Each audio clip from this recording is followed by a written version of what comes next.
Để móc mẫu kẹp này thì chúng ta sẽ sử dụng nguyên liệu là len và kim móc như trên màn hình, cùng với một cái phôi kẹp có kích thước là 5 cm.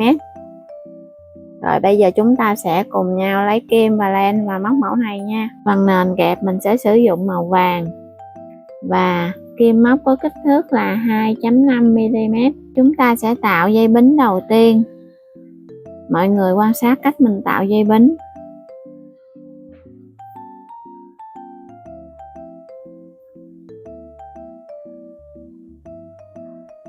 Sau khi tạo được nút thắt đầu tiên, mình sẽ móc lên 8 mũi bính.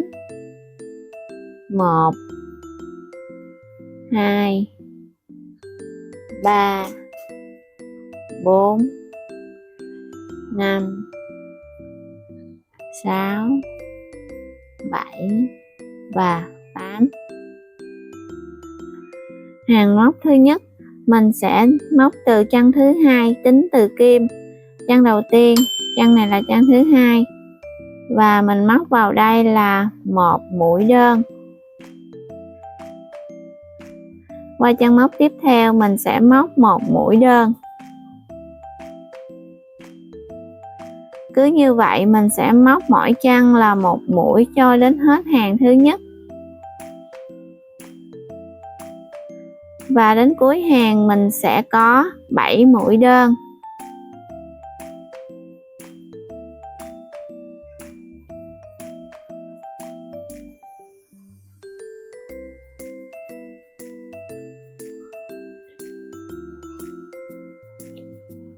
Hàng móc thứ hai mình sẽ không lên bính mà mình quay luôn đầu móc này lại và mình móc luôn vào chân móc đầu tiên này. Mình móc vào đây 1 mũi đơn. Chân móc tiếp theo mình móc 1 mũi đơn. Và cứ như vậy chúng ta sẽ lặp lại mỗi chân móc là 1 mũi đơn cho đến hết hàng. Và ở hàng thứ hai này chúng ta sẽ có 7 mũi đơn.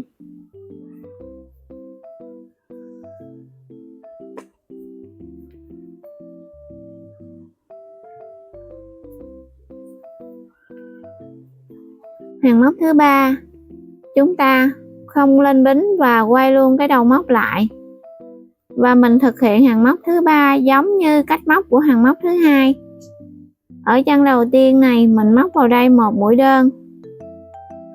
Chân thứ hai mình móc 1 mũi đơn. Và cứ lặp lại như vậy cho đến hết hàng.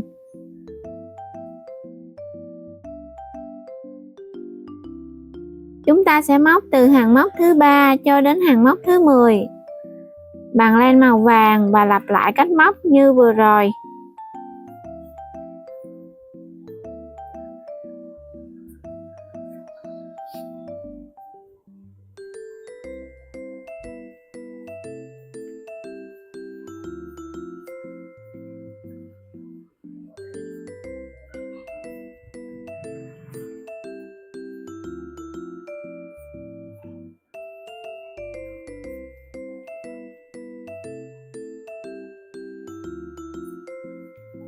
Đến hàng móc thứ 10, ở chân cuối cùng này, khi mình thực hiện được nửa mũi đơn như thế này, mình sẽ tiến hành đổi màu len. Mình đổi qua màu len trắng. Như vậy là mình đã đổi xong màu len. Và mình tiếp tục là quay đầu móc này lại. Chúng ta sẽ móc vào chân móc đầu tiên, đồng thời mình sẽ kẹp đoạn len thừa vào.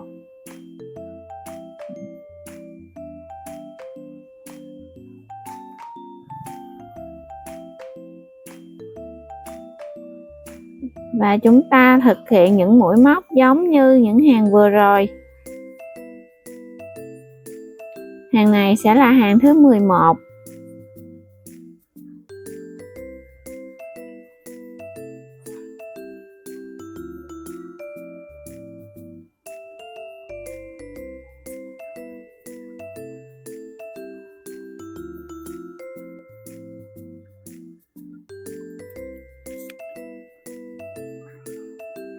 Quay ngược đầu móc lại và chúng ta bắt đầu móc hàng 12. Ở chân đầu tiên này mình cũng móc một mũi đơn và mình lặp lại cách móc như các hàng vừa rồi. Mình sẽ móc từ hàng 12 đến hàng 15 là len màu trắng. Và khi kết thúc hàng 15 mình sẽ cắt len.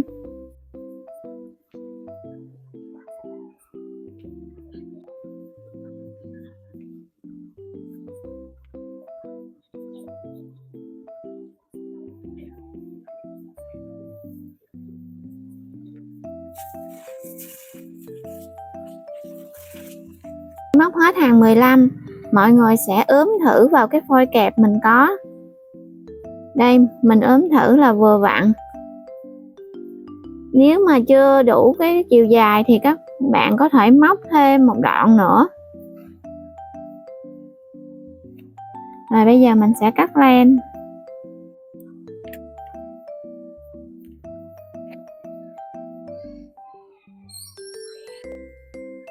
Đến đây chúng ta sẽ giấu phần len thừa này vào bên trong.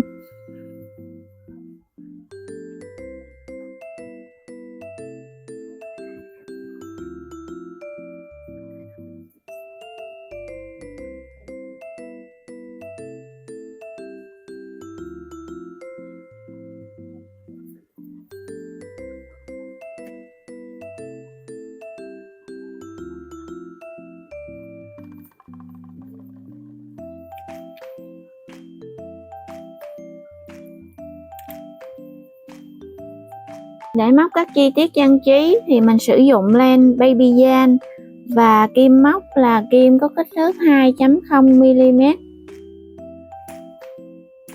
Mình sẽ sử dụng len màu vàng này để móc miếng cam. Trước hết mọi người sẽ tạo vòng tròn ma thuật.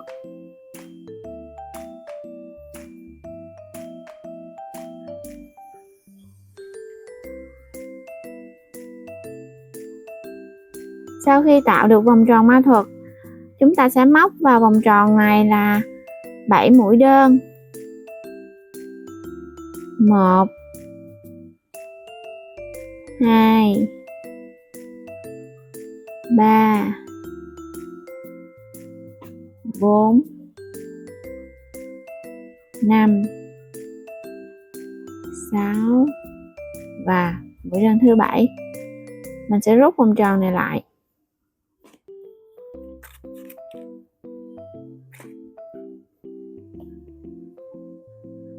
Chúng ta sẽ kết hàng vào mũi móc đầu tiên. Hàng móc thứ hai. Ở chân đầu tiên này mình sẽ móc vào đây là một mũi tăng. Có nghĩa là 2 mũi đơn chung chân. Mình thực hiện một mũi đơn.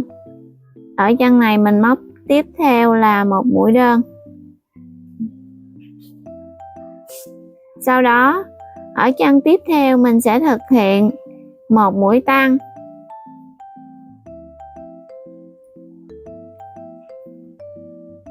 Và cứ như vậy chúng ta sẽ lặp lại cách móc vừa rồi, mỗi chân móc là một mũi tăng.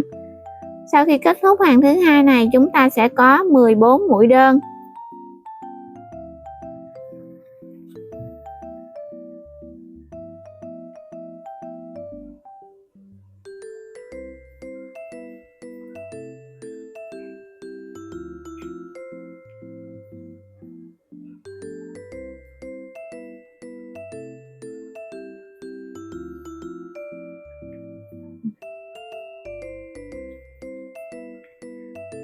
Khi hết kết thúc hàng móc thứ hai, mình sẽ móc mũi dời để kết hàng.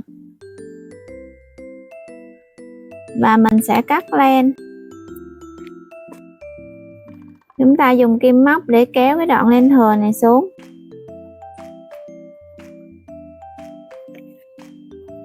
Mình sẽ thực hiện các cái mũi trang trí màu trắng này. Thì mình đưa kim vào chân móc bất kỳ. Mình sẽ lấy len màu trắng lên và đưa kim vào chân móc kế bên. Mình móc lên một mũi dời như thế này. Tiếp tục mình đưa kim qua chân móc kế, mình móc lên một mũi dời. Và chúng ta sẽ lặp lại cách móc này cho đến hết cái vòng tròn này.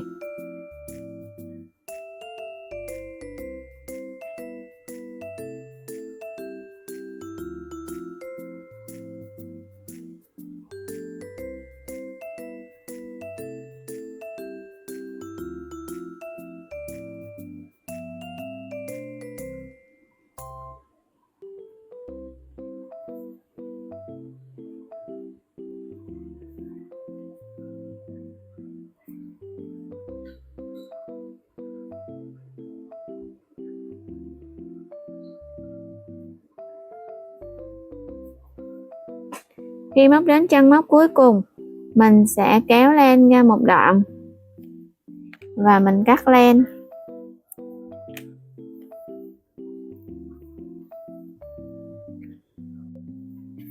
Để tạo vân cho cam thì mình sẽ sử dụng một đoạn chỉ màu trắng cùng màu như thế này và mình sẽ thêu.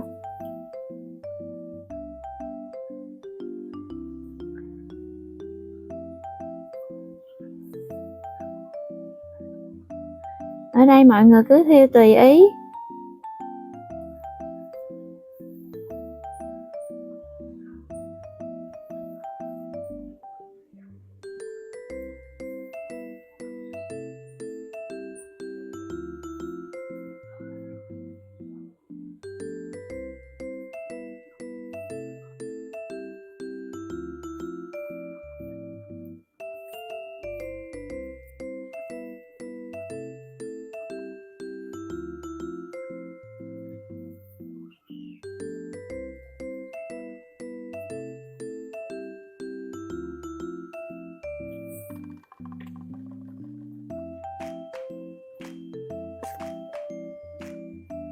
Móc miếng cam nhỏ, chúng ta sẽ sử dụng len màu vàng này và tạo vòng tròn ma thuật. Mình móc vào vòng tròn ma thuật là 5 mũi đơn.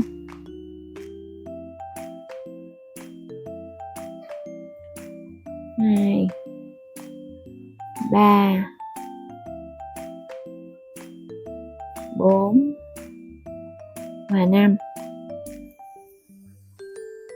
Sau khi rút vòng tròn ma thuật lại, mình sẽ móc mũi dời để kết hàng. Rồi chúng ta sẽ móc hàng móc thứ hai. Ở chân đầu tiên này chúng ta sẽ móc vào đây một mũi tăng.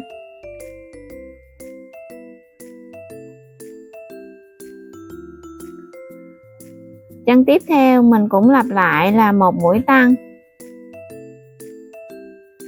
Và như vậy mình sẽ lặp lại cho đến hết hàng thứ hai này để có được là 10 mũi đơn.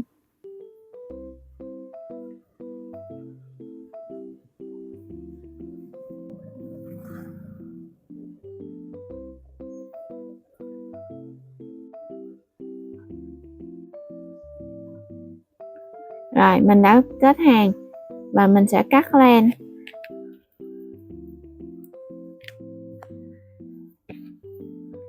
Sau đó chúng ta cũng tiến hành các bước thêu trang trí giống như ở miếng cam lớn. Đối với phần quả kiwi này thì mọi người có thể móc giống như cái phần móc của quả cam. Mọi người chỉ cần thay hàng móc đầu tiên bằng màu vàng nhạt và hàng móc thứ hai mình sẽ thay bằng màu xanh lá. Sau đó là chúng ta sẽ thêu để tạo hình như thế này.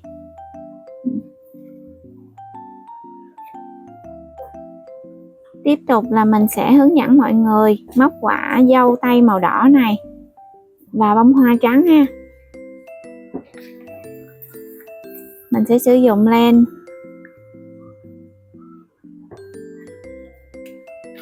Mình sẽ tạo vòng tròn ma thuật và móc vào đây là 3 mũi đơn.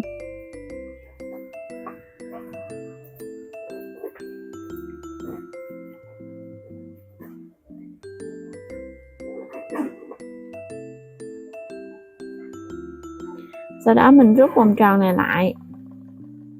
Chúng ta sẽ không kết hàng. Mình lên một bính và quay cái đầu móc này lại. Ở hàng móc thứ hai này, mỗi cái chân đầu tiên này mình sẽ móc vào đây là một mũi tăng.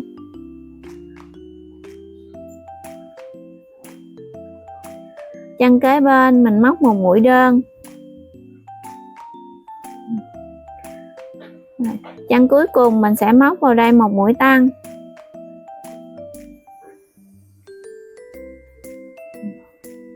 Rồi mình quay đầu móc này lại và mình lên một bính.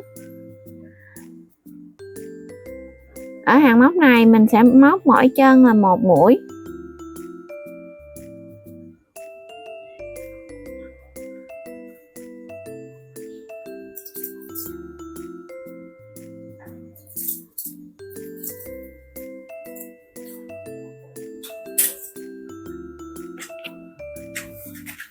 Chúng ta quay ngược đầu móc lại và lên một bính, tiếp tục móc hàng móc thứ tư. Ở hàng móc thứ tư này mình sẽ móc mỗi chân là một mũi. Lặp lại cách móc như vừa rồi.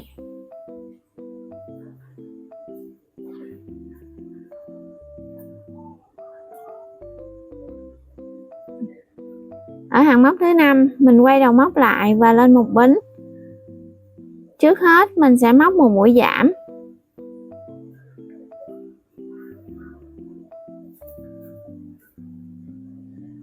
Như thế này. Và mình thực hiện kéo lên qua. Ở chân kế tiếp mình sẽ móc vào đây là một mũi đơn. Còn lại hai chân móc cuối mình sẽ móc một mũi giảm.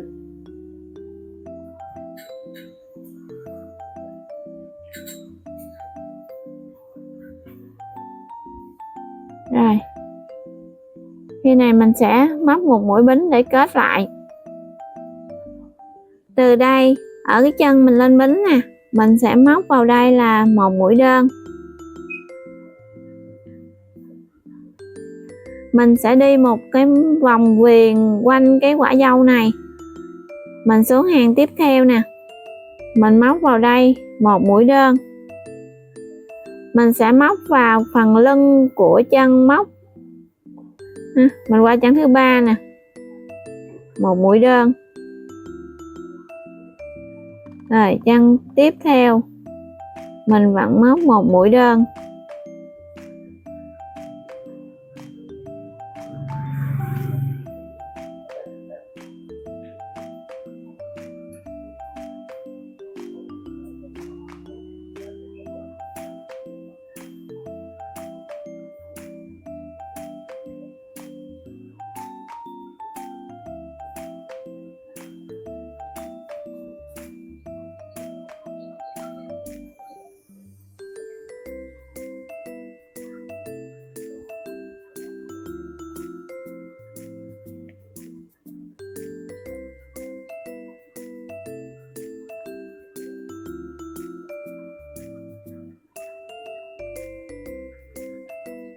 Khi mình đi đúng một vòng mũi đơn rồi thì đến cái điểm cuối cùng này mình sẽ móc mũi dời để kết hàng.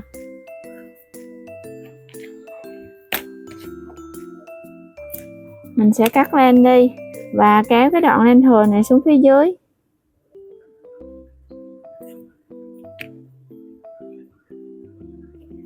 Chúng ta sẽ móc trực tiếp cái phần cuốn dâu vào quả luôn. Thì mình lựa ở chỗ mà cái đỉnh của quả dâu nè, mình sẽ để kim vào. Sau đó mình lấy len màu xanh lá lên và mình móc lên là 5 mũi bính. 5 mũi bính. Sau đó chúng ta trở lại cái chân mà mình lên bính nè, mình sẽ móc vào đây một mũi dời. Và tiếp tục móc lên 5 mũi bính. Trở lại chân đó móc một mũi dời. Và lại lên 5 mũi bính. Và xuống chân đó móc một mũi dời. Sau khi lặp lại 3 lần thì mình đã được cái cuốn của quả dâu như thế này. Và mình sẽ cắt len.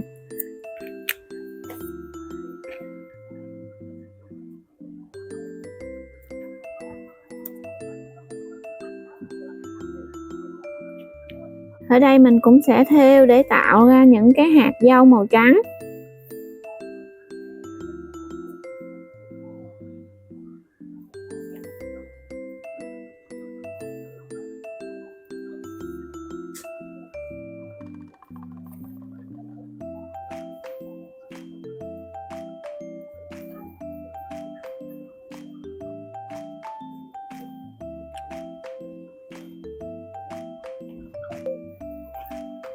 Để móc bông hoa, mình sẽ sử dụng len màu trắng và tạo vòng tròn ma thuật.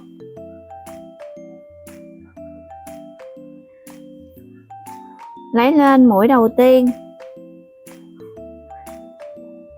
Sau đó mình sẽ móc lên là 5 mũi bính.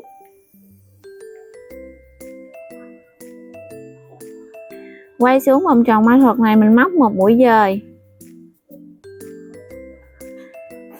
Chúng ta lại móc lên 5 mũi bính. Và quay xuống vòng tròn ma thuật móc một mũi dời. Mình sẽ lặp lại như vậy để tạo được 5 cánh hoa. Đây, khi mình móc được 5 mũi bính, mình sẽ quay xuống vòng tròn ma thuật này móc một mũi dời.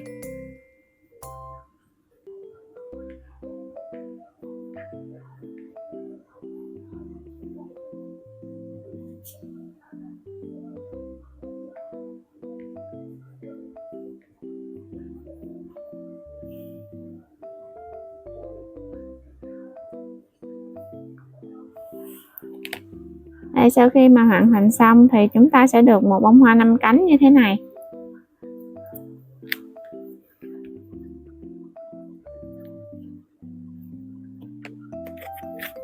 Bây giờ chúng ta sẽ móc chiếc lá nhỏ. Mình sử dụng len màu xanh và móc lên đoạn dây bính có 5 bính. 1, 2, 3, 4 và 5. Mình sẽ quay lại từ chân móc thứ hai là chân này. Mình sẽ móc vào đây một mũi dời.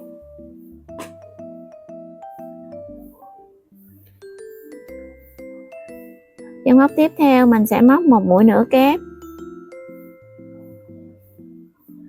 Chân móc tiếp theo mình móc một mũi nửa kép. Còn lại chân cuối cùng mình sẽ móc vào đây một mũi dời. Sau đó mình sẽ lên một bính và cũng ở chân đó mình sẽ móc vào một mũi dời. Xong rồi mình sẽ qua bên đây mình móc đối xứng lại. Ở chân của mũi nửa kép nè, mình sẽ móc vào đây là mũi nửa kép. Chân kế bên vẫn là một mũi nửa kép. Và mình trở lại chân đầu tiên nè, mình sẽ móc vào đây là một mũi dời. Như vậy là mình móc xong chiếc lá rồi. Mình sẽ cắt len. Rồi mình sẽ kéo cái đoạn len thừa này xuống phía dưới.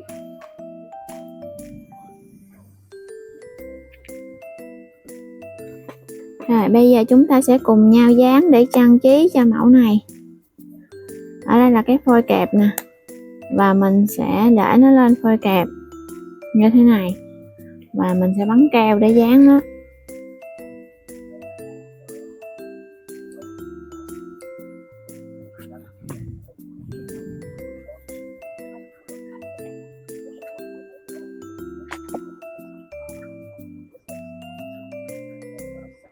Bây giờ chúng ta sẽ dán 2 miếng cam lên.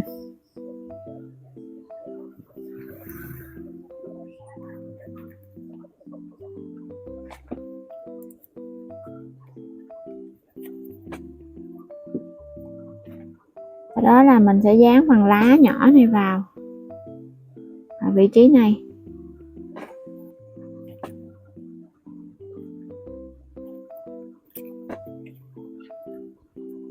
Hôm nay chúng ta đã cùng nhau móc xong mẫu kẹp tóc trang trí hình trái cây như thế này. Cảm ơn các bạn đã xem hết video và cùng mình móc len ngày hôm nay. Hãy để lại cho mình một lượt thích và một lượt đăng ký kênh để ủng hộ bọn mình. Một lần nữa cảm ơn các bạn và bye bye, hẹn gặp lại.